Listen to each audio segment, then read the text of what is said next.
স্বাগত জানাচ্ছি আন্তর্জাতিক সংবাদে। আপনাদের সাথে আছি আমি সাদিয়াতুল আফরিন। প্রথমেই সংবাদ শিরোনাম। বিশ্বের প্রথম এআই মন্ত্রী নিয়োগ দিল আলবেনিয়া। এক কড়াইয়ে রেকর্ড রান্না।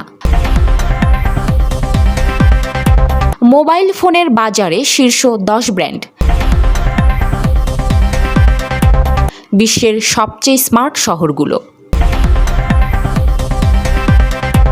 এবার বিস্তারিত। বিশ্বের প্রথম দেশ হিসেবে এআই দিয়ে তৈরি ভার্চুয়াল মন্ত্রী নিয়োগ দিয়েছে আলবেনিয়া।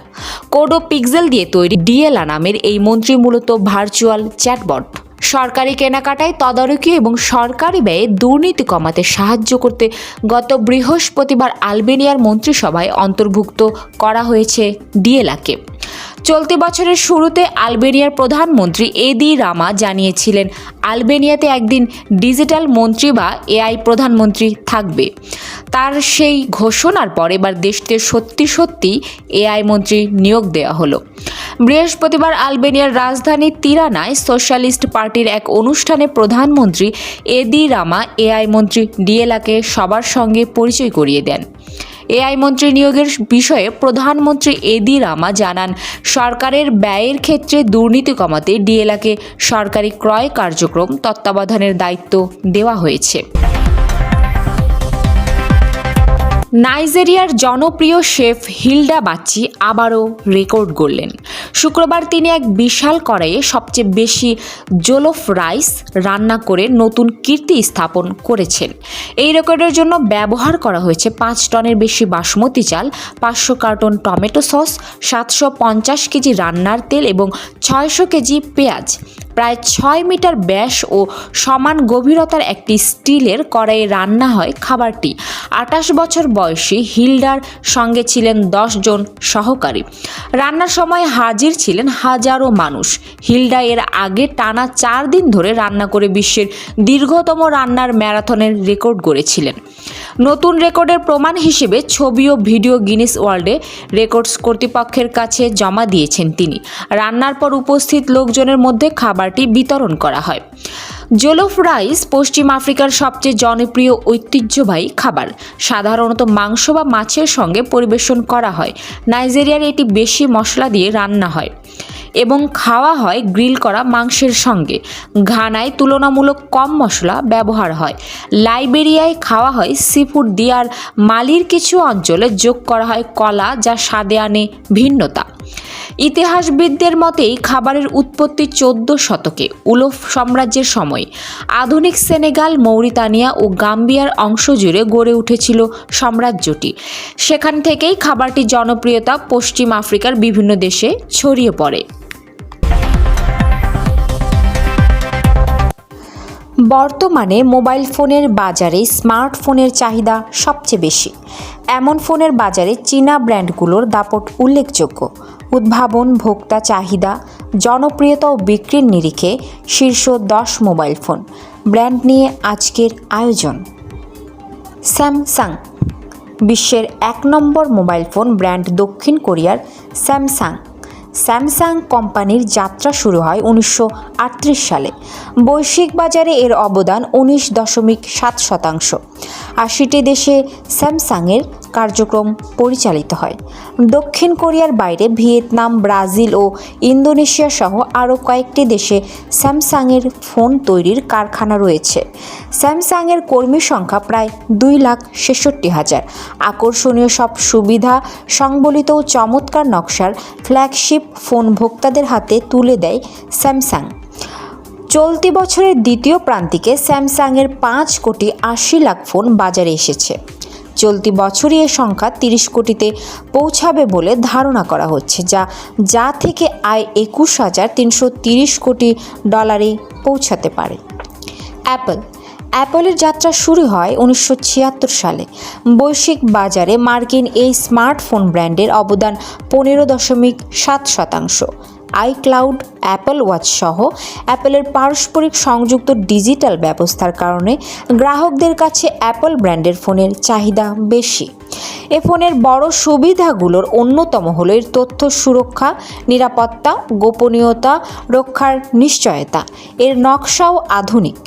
ইউরোপ ও উত্তর আমেরিকার দেশগুলোতে অ্যাপল ফোনের চাহিদা সবচেয়ে বেশি। 2025 সালে দ্বিতীয় প্রান্তিকে অ্যাপলের 4,64,00,000 ফোন বাজারে এসেছে। 2025 সালে এ সংখ্যা 22,50,00,000-এ পৌঁছবে বলে আশা করা হচ্ছে, যা থেকে আয় $21,600 কোটি পৌঁছতে পারে। শাওমি বর্তমান স্মার্টফোনের বাজারে চীনা ব্র্যান্ডের আধিপত্য উল্লেখ করার মতো। চীনা ব্র্যান্ডগুলোর মধ্যে সবচেয়ে এগিয়ে শাওমি। এই ব্র্যান্ডের যাত্রা শুরু হয় 2010 সালে। চীনে এই ফোনের ব্যাপক চাহিদা রয়েছে। এছাড়া এশিয়া প্রশান্ত মহাসাগরীয় অঞ্চলের দেশগুলোতেও চাহিদা অনেক। এ ফোন অপেক্ষাকৃত সস্তা ও চমৎকার নকশার এবং চার্জ খুব দ্রুত হয়। বৈশ্বিক বাজারে এ ব্র্যান্ডের ফোনের অবদান 14.4%। 2025 সালের দ্বিতীয় প্রান্তিকে শাওমির 4,26,00,000 ফোন বাজারে এসেছে। 2025 সালে এ সংখ্যা 15,50,00,000-এ পৌঁছবে বলে আশা করা হচ্ছে, যা থেকে প্রায় $3,375 কোটি আয় পৌঁছতে পারে। ভিভো 2009 সালে যাত্রা শুরু করে চীনা স্মার্টফোন ব্র্যান্ড ভিভো। বৈশ্বিক বাজারে অবদান 9.2%। এশিয়া প্রশান্ত মহাসাগরীয় অঞ্চলের দেশগুলোতে ভিভো ফোনের চাহিদা অনেক বেশি। ভিভোর উন্নত ক্যামেরা প্রযুক্তি এবং স্টাইলিশ নকশা কন্টেন্ট ক্রিয়েটর ও তরুণ ব্যবহারকারীদের কাছে একে আকর্ষণীয় করে তুলেছে। দামের সাশ্রয়ী হওয়ায় বাজেট সচেতন বৈশ্বিক বাজারে ভিভো ফোনের চাহিদা রয়েছে। 2025 সালের দ্বিতীয় প্রান্তিকে ভিভোর 2,72,00,000 ফোন বাজারে এসেছে। 2025 সালের সংখ্যা 6,50,00,000-এ পৌঁছবে বলে আশা করা হচ্ছে, যার থেকে আয় $675 কোটি পৌঁছতে পারে। অপো স্মার্টফোনের আরেকটি চীনা ব্র্যান্ড। বাজারে এ ফোনের অবদান 8.5%। বিশেষ করে এশিয়া প্রশান্ত মহাসাগরীয় অঞ্চল এবং ইউরোপ এ ফোনের উল্লেখযোগ্য চাহিদা রয়েছে। অপোর চমৎকার নকশা ও উন্নত মানের ক্যামেরা ফ্যাশন সচেতন ক্রেতাদের কাছে এ ফোনকে আকর্ষণীয় করে তুলেছে। এ ফোন খুব দ্রুত চার্জ হয়। যাদের ফোনে অনেক কাজ করতে হয় তাদের জন্য এটা বাড়তি সুবিধা। 2025 সালের দ্বিতীয় প্রান্তিকে অপর 2,51,00,000 ফোন বাজারে এসেছে। 2025 সালের সংখ্যা 5,50,00,000-এ পৌঁছবে বলে আশা করা হচ্ছে, যা থেকে আয় $600 কোটি ছাড়িয়ে যেতে পারে।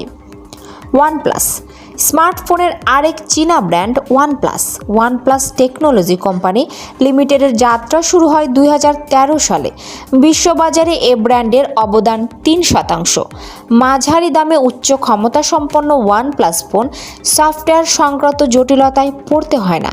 এ কারণে প্রযুক্তিপ্রেমী গ্রাহকদের কাছে ওয়ানপ্লাস ব্র্যান্ডের ফোনের চাহিদা বেশি। 2024 সালে ওয়ানপ্লাসের 80 লাখ ফোন বাজারে এসেছে। 2025 সালে এ সংখ্যা 1 কোটিতে পৌঁছবে বলে মনে করা হচ্ছে। সেই সঙ্গে তা থেকে আয়ও হতে পারে $270 কোটি পৌঁছতে পারে। রিয়েলমি চীনা বহুজাতিক কোম্পানি রিয়েলমির যাত্রা শুরু হয় 2018 সালে। রিয়েলমি ব্র্যান্ডের ফোন দামে সাশ্রয়ী, বিশেষ করে মোবাইলে গেম খেলার উপযোগী করে এ ফোনগুলো তৈরি করা হয়েছে। এ কারণে তরুণদের কাছে রিয়েলমির ফোনগুলো বেশ জনপ্রিয়। এর আকর্ষণীয় নকশাও ক্রেতা আকর্ষণে ভূমিকা রাখে। 2024 সালে রিয়েলমির 1,40,00,000 ফোন বাজারে এসেছে।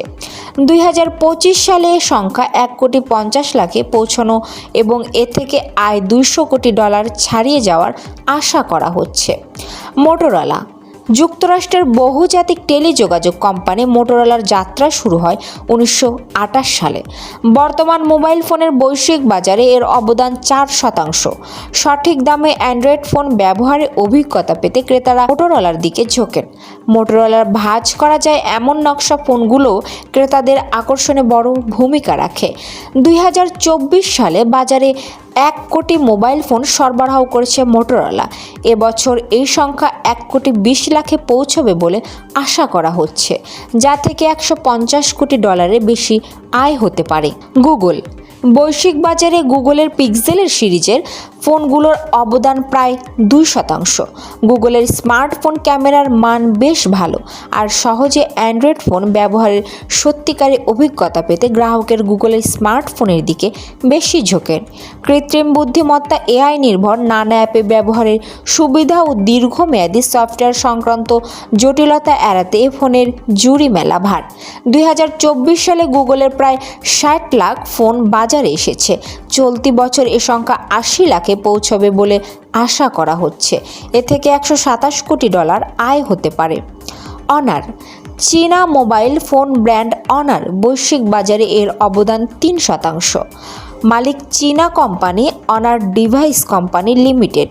হুয়াওয়ের সাব ব্র্যান্ড হিসেবে 2013 সালে কোম্পানির যাত্রা শুরু হয়েছিল, তবে এখন এটি স্বাধীন কোম্পানি। তুলনামূলক কম দামে আধুনিক সব সুযোগ সুবিধা দেওয়া ও চমৎকার নকশার কারণে গ্রাহকদের কাছে অনার ব্র্যান্ডের নানা মডেলের ফোনগুলো আকর্ষণীয় হয়ে উঠেছে। 2024 সালে অনারের প্রায় 70 লাখ মোবাইল ফোন বাজারে এসেছিল। এবছর এই সংখ্যা 90 লাখ ছাড়িয়ে যেতে পারে। এ থেকে আয়ও $100 কোটি ছাড়িয়ে যাবে বলে মনে করা হচ্ছে। তথ্যসূত্র গ্লোবাল ব্র্যান্ডস ম্যাগাজিন.com। বিশ্ব দ্রুত স্মার্ট সিটি বা স্মার্ট নগরায়নের দিকে এগিয়ে যাচ্ছে। প্রযুক্তি, কৃত্রিম বুদ্ধিমত্তা, big data, internet of things এবং পরিবেশ বান্ধব অবকাঠামোকে কাজে লাগিয়ে নগর জীবনকে আরও নিরাপদ, আরামদায়ক ও টেকসই করার এই ধারায় ইউরোপ থেকে এশিয়া, আমেরিকা থেকে মধ্যপ্রাচ্য সবখানে বড় শহরগুলো প্রতিযোগিতায় নেমেছে। উদ্দেশ্য একটাই, যানজট, দূষণ, জ্বালানি অপচয় ও প্রশাসনিক জটিলতা কমিয়ে নাগরিক বান্ধব একটি টেকসই নগরী গড়ে তোলা। বার্সেলোনা, ইউরোপের বার্সেলোনা এক্ষেত্রে এগিয়েছে। 2011 সালে শুরু হওয়া প্রকল্পের মাধ্যমে তার স্মার্ট লাইটিং ও স্মার্ট পার্কিং সিস্টেম চালু করেছে। সিসকোর প্রযুক্তি সহযোগিতায় শহরের বিদ্যুৎ খরচ 30% পর্যন্ত কমানো সম্ভব হয়েছে। একইভাবে সেন্সর ভিত্তিক পার্কিং ব্যবস্থা যানজট অনেকটাই হ্রাস করেছে। অন্যদিকে সিঙ্গাপুর 2014 সালে স্মার্ট নেশন প্রজেক্ট হাতে নিয়ে ট্রাফিক ম্যানেজমেন্ট বিপ্লব ঘটিয়েছে। স্বাস্থ্যসেবায় রোবোটিক্স, বাসাবাড়িতে বজ্র ব্যবস্থাপনা ও শহর জুড়ে সেন্সর নেটওয়ার্ক এটিকে বিশ্বের স্মার্ট সিটির মধ্যে অন্যতম করে তুলেছে। আমস্টারডামও স্মার্ট সিটির আরেক বড় উদাহরণ। 2009 সালে শুরু হওয়া উদ্যোগ ক্লাইমেট স্ট্রিট প্রকল্প চালু হয়েছে জ্বালানি সাশ্রয়ী আলোকসজ্জা ও কার্বন নিঃসরণ কমানোর বিভিন্ন ব্যবস্থা। নাগরিকদের জন্য উন্মুক্ত ডেটা শেয়ারিং ব্যবস্থা পরিকল্পনা আরও গতিশীল করেছে। অপরদিকে কোপেনহেগেন 2025 সালের মধ্যে কার্বন নিউট্রাল হওয়ার লক্ষ্য নিয়ে কাজ করছে। সিমেন্সের সহযোগিতায় সেখানে চালকবিহীন ট্রেন প্রকল্প চালু হচ্ছে এবং স্মার্ট সিগন্যাল সিস্টেম সাইকেল যাতায়াতকে আরও সহজ করছে টোকিও। প্রযুক্তি নির্ভর টোকিওতে ভূমিকম্প ও সুনামির মতো দুর্যোগ মোকাবিলায় এআই ভিত্তিক আগাম সতর্কীকরণ ব্যবস্থা চালু হয়েছে। হিতাচির সহযোগিতায় তৈরি এ প্রযুক্তি শুধু জাপানের জন্যই নয়, দুর্যোগ প্রবণ বিশ্বের অন্যান্য শহরের জন্য দৃষ্টান্ত। অন্যদিকে নিউ ইয়র্কের 2013 সালে চালু হয় স্মার্ট সিটি প্রকল্প। নাগরিকদের free wifi, kiosk, open data উদ্যোগ ও স্মার্ট বিল্ডিং সেন্সরের মাধ্যমে বিদ্যুৎ খরচ 20% পর্যন্ত কমিয়ে দিয়েছে। লন্ডনও তথ্যভিত্তিক শাসনের এক অনন্য উদাহরণ। এখানে লন্ডন ডেটা সেন্টারের মাধ্যমে 700 এর বেশি ডেটা সেট জনসাধারণের জন্য উন্মুক্ত করা হয়েছে। এআই ভিত্তিক ট্রাফিক নিয়ন্ত্রণ ব্যবস্থা শহরের যানজট কমাতে সহায়তা করেছে। দক্ষিণ কোরিয়ার রাজধানী সেউল আবার স্মার্ট সিটি উদ্যোগে ফ্রি ওয়াইফাই, এআই চালিত ট্রাফিক সিস্টেম, আইওটি সংযুক্ত অ্যাপার্টমেন্ট চালু করে এশিয়ার ডিজিটাল রাজধানী হিসেবে পরিচিতি পেয়েছে। দুবাই, মধ্যপ্রাচ্যে দুবাইয়ের স্মার্ট সিটি উদ্যোগ ভবিষ্যতের নগর ব্যবস্থার রোল মডেল হয়ে উঠেছে। 2014 সালে শুরু হওয়া প্রকল্পে এখনও চালকবিহীন ট্যাক্সি, ব্ল্যাক চেইন ভিত্তিক সরকারি সেবা ও স্মার্ট পুলিশ স্টেশন চালু হয়েছে, যেখানে কোনো কর্মকর্তার উপস্থিতি ছাড়াই সেবা পাওয়া যায়। অন্যদিকে ফিনল্যান্ডের রাজধানী হেলসিঙ্কি পুরো শহরের digital twin Helsinki 3D plus তৈরি করেছে। পরিবহন ব্যবস্থায় অ্যাপের মাধ্যমে বাস, ট্রাম, ট্যাক্সি ও রেন্টাল বাইক সব একসাথে ব্যবহার করা সম্ভব হচ্ছে। সব মিলিয়ে বলা যায় স্মার্ট সিটি শুধু প্রযুক্তি নয়, নাগরিক বান্ধব পরিকল্পনা। বার্সেলোনা বিদ্যুৎ সাশ্রয়, সিঙ্গাপুর পরিবহন ব্যবস্থায়, টোকিও দুর্যোগ মোকাবিলায় আর হেলসিঙ্কি টেকসই ডিজিটাল জীবনে বৈশ্বিক দৃষ্টান্ত স্থাপন করেছে। তথ্যসূত্র সাস্টেইনবিলিটি ম্যাগাজিন।